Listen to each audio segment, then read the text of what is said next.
Assalamualaikum warahmatullahi wabarakatuh. Kali ini kita bertemu kembali dalam mata kuliah Ekonomi Teknik, pertemuan ke-6 ya sekarang ini. Pertemuan ke-6 berarti 2 minggu lagi kita akan melangsungkan UTS-nya udah setengah semester.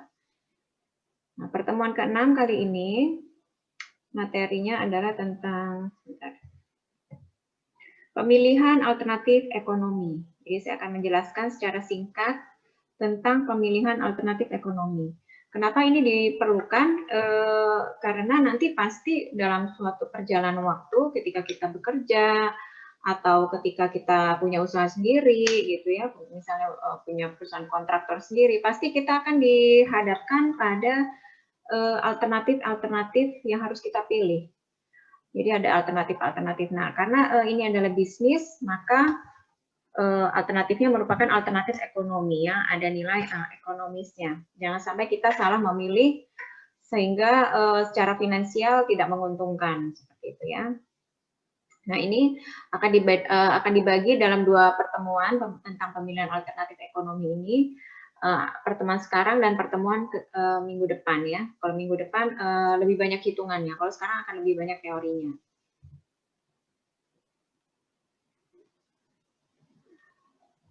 Jadi berbagai kriteria kualitatif dan kuantitatif itu harus diperhitungkan bila kita berhadapan dengan alternatif yang berhubungan dengan investasi. Jadi segala sesuatu yang berhubungan dengan investasi, berhubungan dengan uang, maka semuanya harus diperhitungkan gitu. Semuanya harus dipikirkan dan dipertimbangkan. Nah, salah satu kriteria yang selalu disertakan dalam setiap pemilihan alternatif investasi adalah pertimbangan moneter, udah pasti ya. Dan investasi yang akan dievaluasi. Nah, pada bahasan ini kita akan mengulas tentang berbagai teknik pemilihan investasi. Nanti minggu depan tuh ada beberapa teknik. Nah, nanti kalian bisa terapkan. Ada satu soal misalnya, tapi dengan beberapa teknik perhitungannya, dan itu akan menghasilkan perhitungan-perhitungan yang berbeda pula, gitu ya. Nah, jadi pada bahasan ini saya ulang lagi akan diulas berbagai teknik pemilihan investasi dengan kriteria moneter yang merupakan salah satu aspek paling menonjol dari analisa kuantitatif. Nah, prosedur pengambilan keputusan pada permasalahan ekonomi teknik itu mengikuti 7 langkah sistematis. Jadi ada 7 langkah. Yang pertama kita definisikan dulu alternatifnya itu apa saja yang akan dianalisa. Kalau sudah tahu alternatifnya mungkin ada 2 atau 3 alternatif, minimal kan harus 2 ya ada alternatif. Nah, selanjutnya kita definisikan horizon perencanaan yang akan digunakan sebagai dasar dalam membandingkan alternatif. Horizon perencanaan itu adalah yaitu tenggat waktunya berapa lama. Terus kita estimasikan aliran kas masing-masing alternatif. Estimasi aliran kasnya itu seperti apa. Selanjutnya kita tentukan MAR yang akan digunakan. MAR itu apa? Nanti kita akan pelajari setelah ini. Selanjutnya akan membandingkan alternatif-alternatif dengan ukuran atau teknik yang dipilih. Kita bandingkan juga alternatif itu dengan ukurannya, dengan teknik itu atau caranya, metodenya, yang akan dipilih seperti apa. Terus melakukan analisis suplementer, terus memilih alternatif terbaik dari hasil tersebut. Itu yang terakhir. Jadi setelah kita melakukan step-step yang tadi, maka terakhir baru kita tentukan pilihan. Mana yang menurut kita terbaik setelah kita melakukan beberapa analisa. Nah, ini kita yang pertama dilakukan adalah mendefinisikan alternatif investasi. Nah, fase paling awal dalam proses pengambilan keputusan investasi itu adalah mendefinisikan alternatif investasi itu apa saja yang layak dipertimbangkan dan layak untuk dianalisa. Terus menentukan alternatif investasi merupakan fase yang sangat teknis, sehingga untuk menentukan alternatif tadi harus dikerjakan oleh tim yang memang mengerti atau pakar di situ. Mungkin bisa juga akan melibatkan tim dengan berbagai macam background pendidikan atau tim yang multidisiplin lah gitu ya. Sehingga agar didapatkan pertimbangan dari berbagai segi. Nah, di sini ada 3 jenis alternatif yang akan kita bahas. Ada alternatif independen, lalu ada mutually exclusive, Terus ada alternatif yang bersifat tergantung atau kontingen. Nah, nanti akan saya coba ulas satu-satu maksudnya apa sih independen itu yang seperti apa alternatifnya. Lalu mutually eksklusif itu seperti apa. Selanjutnya ada yang tergantung, ketergantungan itu seperti apa. Pertama, alternatif independen. Nah, sejumlah alternatif dikatakan independen bila pemilihan atau penolakan suatu alternatif tidak mempengaruhi apakah alternatif yang diterima atau ditolak.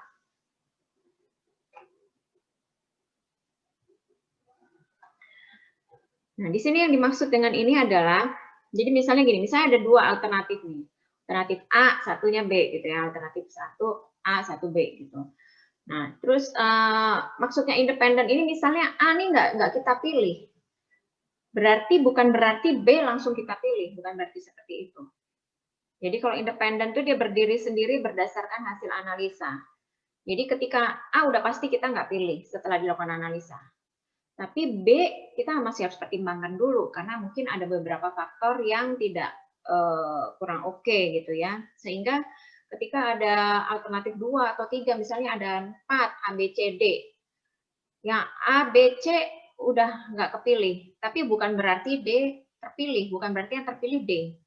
Bisa jadi nggak kepilih semua, itu bisa juga seperti itu. Atau kita pilih bisa mengerucutkan dua alternatif sehingga kita akan analisa kembali dari situ.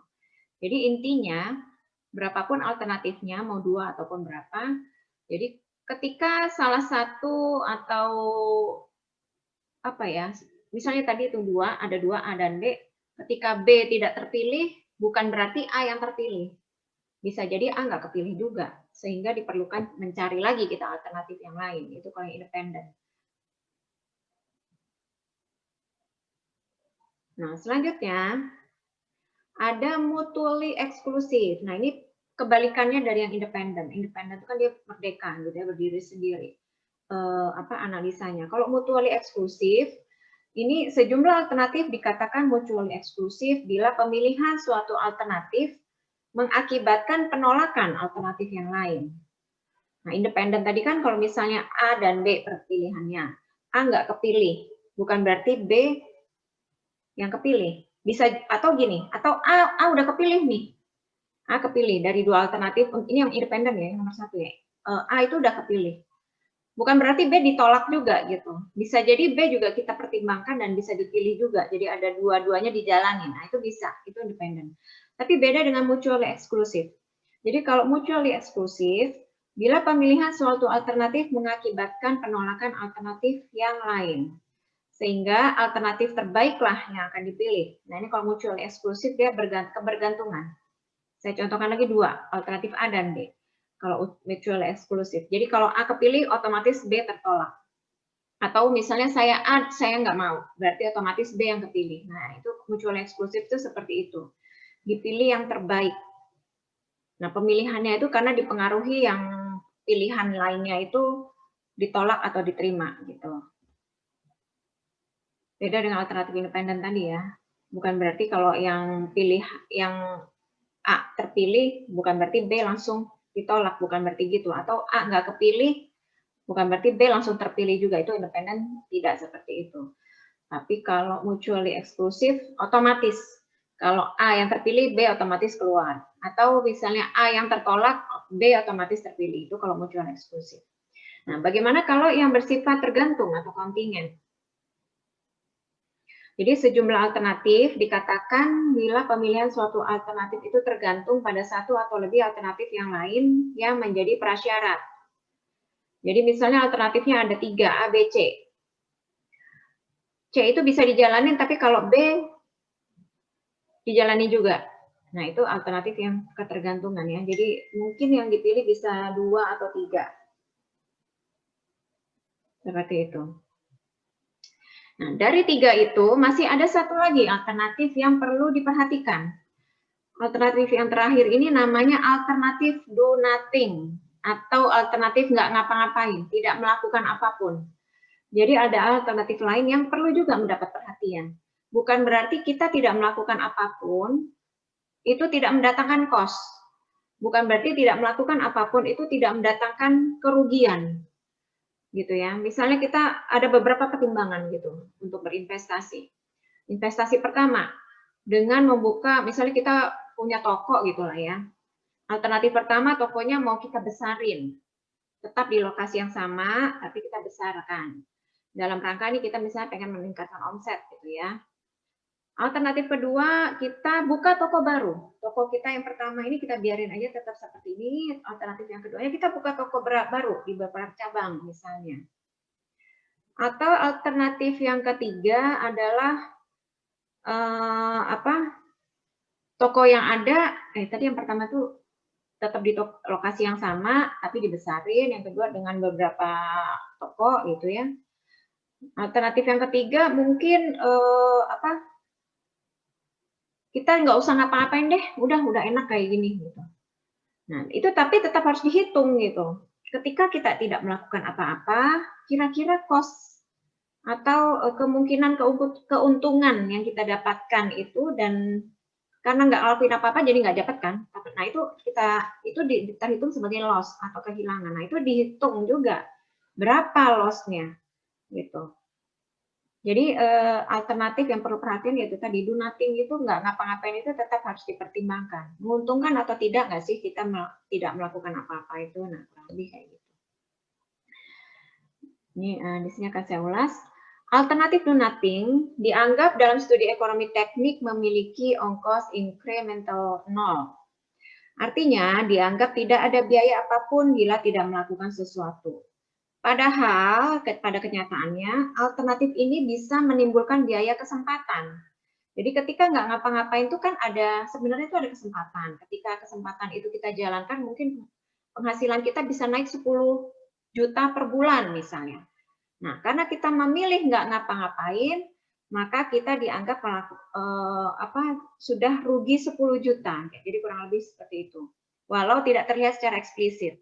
Nah, ini yang disebut biaya kesempatan. Ada kesempatan kita mendapatkan 10 juta. Tapi karena kita do nothing, maka 10 juta nggak jadi kita dapatkan. Nah, kurang lebih kayak gitu.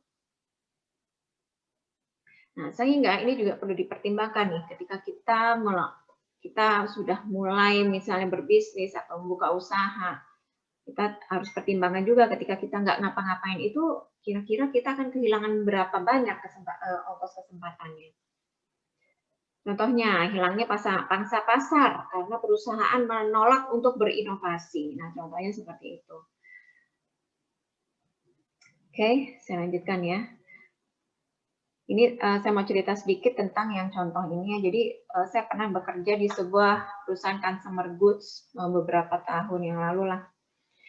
Nah, jadi ini memang perusahaan yang orangnya itu kolot lah gitu ya, orangnya sangat kolot sehingga dia itu sangat susah untuk berinovasi. Dia selalu berpegangan teguh kepada produknya saat itu. Produknya itu sempat mengalami puncaknya yang booming mendatangkan keuntungan yang besar, sehingga mereka masih bernostalgia dengan itu. Mereka masih berharap atau masih bisa berkutat saja dengan produk itulah. Tidak mau melakukan investasi dengan membuat produk baru, karena membuat produk baru itu ada investasinya ya, harus bikin kita harus bikin beberapa review gitu, kita harus bikin mungkin bayar konsultan dan lain sebagainya, jadi harus ada cost yang dikeluarkan. Nah, akhirnya mereka memilih do nothing. Apa yang terjadi ketika do nothing? Ya sudah, akhirnya terjun bebas, produknya penjualannya jadi terjun bebas, pangsa pasarnya hilang, dan akhirnya yang tadinya masuk di beberapa modern market seperti Indomaret, Alfamart, dan akhirnya terpaksa ditarik karena ya itu tadi tidak menutup cost. Jadi bukan berarti ketika kita tidak memilih untuk do nothing, bukan berarti itu untung atau ya sudahlah karena udah nyaman ya kita nggak usah ngapain lah gitu, cukuplah di sini gitu. Tapi bukan berarti seperti itu tuh mendatangkan keuntungan juga, akan stagnan di situ, akan sama terus pendapatannya itu mustahil kayak. Maka orang tuh harus selalu berinovasi terus menerus. Jadi do nothing, tapi bukan berarti do nothing nggak boleh sama sekali ya, boleh juga ketika kita sudah melakukan hitung-hitungan ternyata do nothing lebih untung, ya sudah lebih baik do nothing. Nah, jadi kurang lebih kayak gitu harus dianalisa dari berbagai sudut gitu ya. Oke, selanjutnya adalah menentukan horizon perencanaan. Nah, dalam membandingkan berbagai alternatif investasi dibutuhkan suatu periode studi yang disebut horizon perencanaan. Nah, horizon perencanaan ini adalah penggambaran sejauh mana ke depannya cash flow masih akan dipertimbangkan dalam analisis. Dalam artian gini, ketika kita melakukan alternatif, kita punya alternatif untuk investasi A, B, C. Masing-masing tuh A itu kira-kira akan mendatangkan keuntungan 10 juta misalnya per bulannya. Nah, itu selama berapa lama? Itu horizon perencanaannya. Yang B, alternatif B mendatangkan keuntungan 50 juta per bulan misalnya. Nah, itu selama berapa lama? Kita harus bisa mengira-ngira, dia harus bisa menentukan tenggat waktunya untuk menganalisanya. Selanjutnya, penting untuk membedakan antara panjangnya horizon perencanaan dengan umur teknis suatu peralatan atau investasi dan umur depresiasi. Jadi misalnya kita ada alternatif untuk beli alat. Bukan berarti alat itu biasanya tuh maksimal bekerja dengan baik selama 20 tahun. Nah, bukan berarti horizon perencanaannya 20 tahun. Horizon perencanaannya bisa lebih dari itu gitu. Kita bisa perhitungkan nilai sisa. Nilai sisa itu misalnya kalau dari pabriknya sudah mengatakan bahwa ini bisa beroperasi dengan baik selama 20 tahun, tapi pada kenyataannya ternyata ternyata dia beroperasi secara sampai 30 tahun gitu ya, dengan maintenance yang baik, dengan semuanya baik gitu ya, sehingga umurnya lebih panjang. Nah, maka 10 tahun terakhir itu adalah nilai sisa. Nah, itu bisa masuk ke horizon perencanaan, kurang lebih seperti itu. Nah, umur teknis adalah periode waktu aktual di mana suatu alat masih bisa digunakan secara ekonomis. Lalu ada lagi umur depresiasi, adalah waktu di mana suatu aset atau alat itu boleh didepresiasi atau turun nilainya. Nah, horizon perencanaan itu hanyalah bingkai waktu yang digunakan untuk membandingkan alternatif-alternatif dan secara realistis menunjukkan periode waktu yang bisa memberikan estimasi aliran kas yang cukup akurat. Sehingga dalam menentukan horizon perencanaan akan dihadapkan pada satu dari 3 situasi. Jadi ketika kita menentukan horizon perencanaan itu ada satu dari 3 situasi yang kemungkinan alternatif yang dibandingkan, yaitu kemungkinan alternatif yang dibandingkan. Jadi satu, misalnya memiliki umur teknis yang sama, atau bisa juga memiliki umur teknis yang berbeda, atau ada juga yang memiliki umur teknis yang abadi atau perpetual atau selama-lamanya gitu ya. Nah, bila alternatif memiliki umur teknis yang tidak sama, maka ada beberapa cara yang bisa dilakukan untuk menetapkan horizon perencanaan. Nah, antara lain adalah satu, menggunakan kelipatan persekutuan terkecil atau KPK, terus menggunakan ukuran deret seragam dari aliran kas dari setiap alternatifnya, terus menggunakan umur alternatif yang lebih pendek dengan menganggap nilai sisa dari alternatif yang lebih panjang pada akhir periode perencanaan itu sebagai nilai sisa. Selanjutnya, menggunakan umur alternatif yang lebih panjang dengan menganggap sisa nilai dari alternatif yang lebih pada akhir periode perencanaan sebagai nilai sisa. Dan selanjutnya menetapkan suatu periode yang umum dipakai, biasanya per 5 sampai 10 tahunan lah gitu. Ini adalah beberapa cara untuk menentukan itu tadi ya, horizon perencanaan. Nah, jadi di sini ada contoh soal.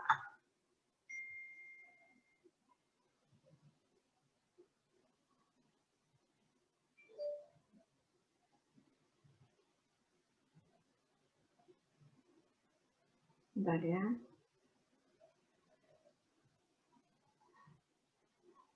Sebuah museum perlu dicat ulang, di mana ada 2 alternatif pertimbangan catnya. Nah, cat pertama adalah cat minyak yang harganya 52.000 per galon. Terus dia tahan selama 8 tahun. Nah, cat kedua adalah cat latex, harganya 24.000 per galon. Dan cat ini tuh tahan 5 tahun. Jadi cat yang kedua ini harganya jauh di bawah cat yang pertama ya. Tapi daya tahannya hanya 5 tahun. Nah, setiap galon itu dapat mengecat 60 meter persegi. Nah, ongkos tenaga kerjanya adalah 32.000 per jam masing-masing itu. sama ongkos tenaga kerjanya. Dalam 1 jam, si tenaga kerjanya ini bisa mengecat seluas 20 meter persegi. Nah, ini di sini tetap dipertimbangkan dengan I-nya ya. Jadi ada I-nya 8%. Manakah cat yang sebaiknya dipilih? Nah, diasumsikan setelah 5 atau 8 tahun pengecatan ulang dilakukan dengan cat yang sama. Jadi tetap dengan cat yang sama. Dan dengan ongkos yang tetap sama. Nah, gunakan horizon perencanaan KPK dan horizon perencanaan deret seragam. Nah, di sini ada pemecahannya, pemecahan permasalahannya. Jadi, pertama dengan deret seragam, ini yang alternatif A ya, yang atas. Maka setiap 8 tahun itu, ketika kita menggunakan KPK kan kita cari yang sama ya pengalinya. Berarti kita lakukan satunya 8 tahun, satunya 5 tahun. Maka horizon perencanaannya adalah selama 40 tahun. Itu dengan cara KPK. Maka kita gambar dulu ini diagram alir kasnya. Untuk yang alternatif A, dia per 8 tahun itu di sini sama ya. Per 8 tahun itu ada muncul nih ya. Jadi per 8 tahun ini diagram alir kas. Sekali lagi 40 tahun ini diambil dari nilai KPK-nya ya, menggunakan kelipatan KPK. Nah, KPK-nya tadi satunya 8 tahun, yang satu lagi 5 tahun, maka 8 kali 5 40. Sehingga ini adalah horizon perencanaan. Jadi kalian jangan bingung ya, ini 40 dari mana ya. Itu tadi karena menggunakan KPK, maka untuk menentukan horizon perencanaannya, jadi pertama kita buat dulu diagram alir kas selama 40 tahun. Untuk alternatif A, per 8 tahun ada pengecatan nih. Berarti per 8 tahun ada investasi yang dikeluarkan. Cara penghitungannya adalah ini harga 52.000 dibagi 60. 52.000 itu harga catnya tadi, yang A. Yang A kan 52.000. 60 itu adalah luasan 1 galon tadi kan, 1 galon seharga 52.000 bisa mengecat seluas 60 meter persegi. Jadi ini ada luasannya 60 meter persegi. 32.000 adalah ongkos pekerja. Dia selama 1 jam bisa mengecat seluas 20 meter persegi. Sehingga kita gunakan cara seperti ini, 52.000 bagi 60, terus ongkos pekerjanya 32.000 bagi 60, maka hasilnya segini, 2.467, sehingga cost-nya per meter perseginya adalah nih, sebesar ini, 2.467. Nah, bagaimana dengan alternatif yang kedua? Alternatif yang kedua, ini kan sama horizon perencanaannya 40 tahun, tapi per 5 tahun, karena dia awetnya hanya 5 tahun saja, maka ada cost yang keluar yang harus dibayarkan. Nah, dari sini rumusnya sama, 24.000 adalah harga per galonnya, dibagi 60 adalah luasan dindingnya, luasan dinding yang bisa dicat, yang bisa dihabiskan untuk 1 galon cat. 1 galon cat itu bisa untuk mengecat area dinding seluas 60 meter persegi. 32.000 adalah ongkos pekerja, dibagi 20 adalah luasan per jamnya. Seorang pekerja bisa mengecat itu seluas 20 meter persegi. Lalu kita bagi, lalu dijumlahkan, maka luasannya adalah 2.000 per meter persegi. Ya. Kalau dengan cara KPK, maka kita lihat ternyata cost-nya yang meskipun 5 tahun sekali ya, ini kita masih mengabaikan jumlah tahunnya. Ini 2.000 per meter persegi cost-nya. Kalau dari sisi per meter perseginya tentu yang bawah lebih murah ya, jadinya jatuhnya lebih murah dia dibandingkan yang atas. Nah, bagaimana setelah kita lihat ini?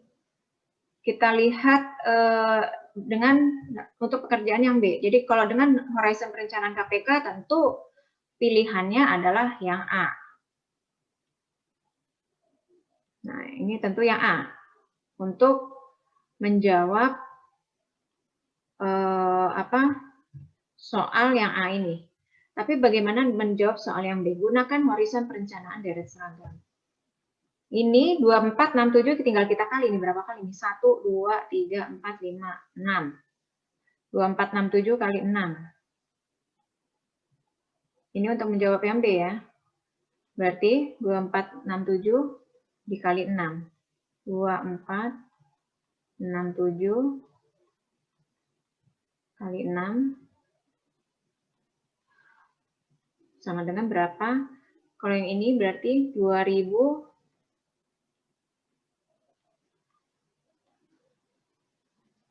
kali 1, 2, 3, 4, 5, 6, 7, 8, 9. Nah, itu kira-kira berapa tuh?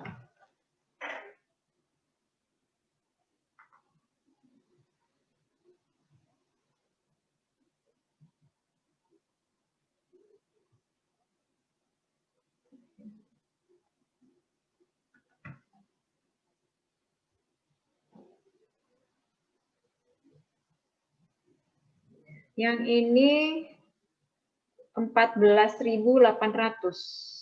14.802.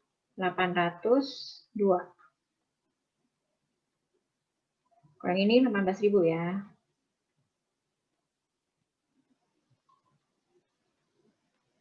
Nah, kalau dilihat dalam horizon perencanaannya, maka ternyata alternatif B, alternatif A lebih menguntungkan. Ini untuk jawaban yang B ya, dapat ini. Ini untuk jawaban yang A kecil. Kalau dilihat dari horizon perencanaan KPK, maka kita pilih yang A. Tapi ternyata kalau ya, yang A kecil ini, maka kita pilih yang B. Benar kan? Yang B. Pakai cat latex. Ini latex. Kita pilih latex kalau pilih yang ini. Enggak. Latex sama minyak, ya minyak. Tapi kalau kita pakai horizon perencanaan, berarti ternyata lebih murah kosnya, 14.000 doang selama 40 tahun per meter perseginya. Kita pilih yang B, yang minyak.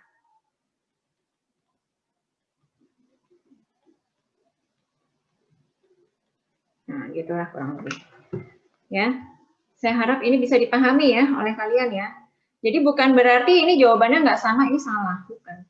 Jadi dengan melakukan beberapa cara penghitungan, maka ini kan sudut pandangnya berbeda nih. Kalau yang horizon perencanaan KPK kita lihatnya saat ini juga. Tapi kalau yang horizon perencanaan dari seragam kita melihatnya dalam jangka panjang.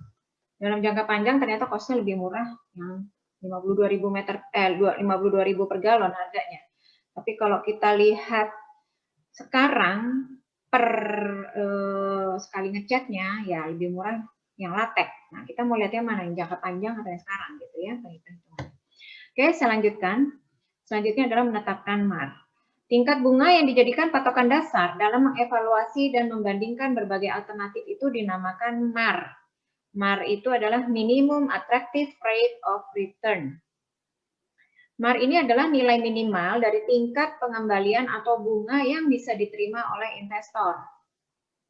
Bila suatu investasi menghasilkan bunga atau tingkat pengembalian yang lebih kecil dari MAR-nya, jadi kita sudah investasi, nah ternyata ada bunganya dan tingkat pengembaliannya itu lebih kecil dari MAR-nya, maka investasi tersebut dinilai tidak ekonomis dan tidak layak dikerjakan. Jadi nanti kalau mengerjakan soal, kalian harus hitung, misalnya harus ada hitung ini, maka kalian harus bisa simpulkan, ini harus layak dikerjakan atau tidak. Gimana kondisi yang layak? Kondisi yang layak itu berarti tingkat pengembaliannya harus lebih besar, bukan lebih kecil. Kalau lebih kecil dia nggak layak dan tidak ekonomis. Nah, sehingga nilai MAR harus ditetapkan lebih besar dari cost of capital. Capital itu modal ya. Nilai MAR harus mencerminkan ongkos kesempatan, yaitu ongkos yang terjadi akibat tidak terpilihnya suatu alternatif investasi karena terpilih yang lain. Nah, ini adalah beberapa cara yang disarankan untuk menetapkan besarnya MAR. Nah, ini nanti kalian bisa baca sendiri lah ya ini. Nah, ini saya mau langsung ke sini aja. Besarnya MAR dipengaruhi oleh ketersediaan modal yang kita miliki. Lalu ketersediaan kesempatan investasi, kondisi bisnis, tingkat inflasi, ongkos modal perusahaan. Lalu ada peraturan pajak, peraturan pemerintah. Selanjutnya ini juga ada tingkat keberanian dari si pemilik usaha ya dalam menanggung resiko bagi pengambil keputusan, tingkat resiko atau ketidakpastian yang dihadapi dan lain-lain gitu ya. Nah, MAR dapat dinyatakan sebelum ataupun sesudah pajak. Nah, ini adalah MAR sebelum pajak itu, maka rumusnya adalah MAR setelah pajak dibagi 1 dikurangin T. T itu adalah tingkat pajak pendapatan kombinasi, baik yang dikenakan oleh pemerintah pusat maupun daerah. Nah, ini tolong kalian selesaikan. Ini ada contoh soal, tinggal kalian masukin saja rumusnya. Kalian selesaikan dan kalian kerjakan, kalian submit jawabannya di kolom tugas nanti ya. Jadi MAR setelah pajak suatu proyek investasi adalah 18% dan tingkat pendapatan pajak kombinasinya adalah 45%. Maka MAR sebelum pajaknya berapa? Gampang kan, tinggal masukin rumus. MAR setelah pajak 18%. T-nya 45%. Jadi MAR sebelum pajaknya berapa? Nah, ongkos untuk membiayai suatu proyek seringkali disebut ongkos modal atau cost of capital yang dinyatakan dengan tingkat per tahun atau persentase. Nah, ini adalah rumusnya, cara untuk menghitung cost of capital. Jadi cost of capital itu IC, jadi ini persentase ya, persen nanti ya. I itu sama dengan RD dikali ID ditambah dalam kurung 1 dikurangin RD dikali IE. RD itu adalah rasio antara hutang dengan modal keseluruhan. 1 dikurangin RD yang di tengah adalah rasio antara modal sendiri dengan modal keseluruhan. Kalau ID itu adalah tingkat pengembalian atau rate of return yang dibutuhkan pada modal yang berasal dari pinjaman. Sedangkan IE adalah tingkat pengembalian yang dibutuhkan pada modal sendiri. Nah, ini ada contoh soal juga. Jadi ada 2 soal yang harus kalian kerjakan dan kalian submit di Google Classroom sebagai bukti kehadiran dan sebagai nilai keaktifan. Nah, 40% dari modal suatu perusahaan itu diperoleh dari pinjaman bank yang dikenakan bunga 17% per tahun. Dan selebihnya adalah modal sendiri yang diharapkan menghasilkan tingkat pengembalian sebesar 13%. Maka hitung cost of capital-nya. Ini nggak masukin rumus, mudah. Ya, demikian materi dari saya untuk pertemuan kali ini. Saya harap cukup bisa dipahami. Apabila ada yang mau ditanyakan, tolong kalian bisa submit di Google Classroom. Jangan diam-diam aja tapi terus tugas nggak ngerjain gitu ya. Kalian sudah kehilangan banyak nilai buat yang nggak ngerjain. Ya, saya akan nilai apa adanya pokoknya. Kalau kehadiran gampang, saya bisa saya absenin aja semua. Tapi itu ada nilai keaktifan. Yang nggak submit tugas berarti saya anggap dia tidak ada nilai keaktifan. Saya nggak ada tugas ya. Mata kuliah ini tidak ada tugas besar, nggak ada tugas kecil, tapi ada tugas harian-harian kecil-kecil itu. Meskipun salah total misalnya, nggak apa-apa. Yang penting kalian submit. Siapapun yang submit akan ada nilainya. Yang nggak submit ya 0 nilainya gitu aja. Ya. Oke, saya tutup pertemuan kali ini. Terima kasih sudah menyimak. Saya tutup. Assalamualaikum warahmatullahi wabarakatuh.